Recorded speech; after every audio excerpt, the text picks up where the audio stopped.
तो नमस्कार, बहुत स्वागत आपका चौकस भारत में। मैं आपका दोस्त ब्रजेंद्र। देखिए, विधानसभा का सत्र चल रहा है और इस सत्र में कई लोग जो हैं जब शिरकत करके सभा से निकल रहे हैं बाहर, तो भाई हमारी ये ड्यूटी बनती है कि हम उनसे सवाल जवाब करें। भाई वीरेंद्र जो राजद के कद्दावर नेता हैं, कई तरह के बयान आज दिए हैं। दरअसल उनसे ये सवाल किया गया है कि भाई जिस तरह से IGIMS में कल हंगामा हुआ है, आरा के कुछ लोग जो हैं वो इलाज को लेकर के काफ़ी हंगामा किए हैं, तो इस पर आप क्या कहेंगे? स्पष्ट जवाब है। जंगल राज की संज्ञा दी जाती थी राजद के कार्यकाल को, यानी जब राजद सत्तासीन था 15 वर्षों तक, तो जंगल राज की संज्ञा दी जाती थी। तो भाई वीरेंद्र इसी का रेफरेंस देते हुए कहा है कि अब आप ही समझिए कि जंगल राज किसे कहते हैं। चलिए सुन लीजिए कि भाई वीरेंद्र क्या कुछ कह रहे हैं। अब तो उनसे पूछिए, बीजेपी के नेताओं से और माननीय मुख्यमंत्री से पूछिए कि जंगल राज कौन का कहलाता, उसका उदाहरण क्या है जंगल राज का।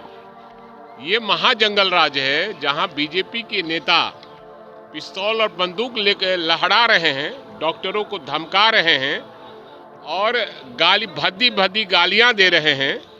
यही राज है बीजेपी का सुशासन, तथा कथित सुशासन का। माननीय मुख्यमंत्री को इस पर बयान देना चाहिए कि IGMS जैसे जगह में डॉक्टर सुरक्षित नहीं है।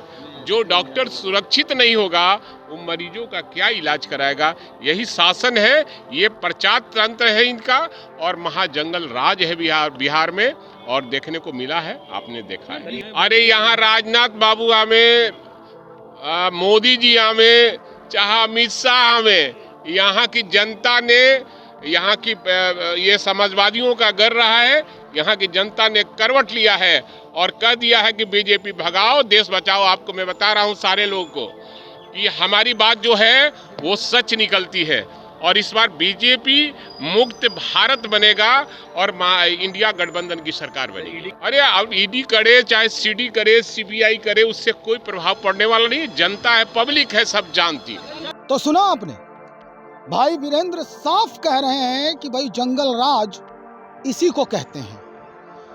ED और CBI पर भी कई चर्चाएं हुई। कहा कि अब किसी की भी जांच हो, कोई भी हो, कोई फर्क नहीं पड़ता है। भारतीय जनता पार्टी को 2024 के चुनाव से बिल्कुल बेदखल करना है, उनके सत्ता से बेदखल करना है।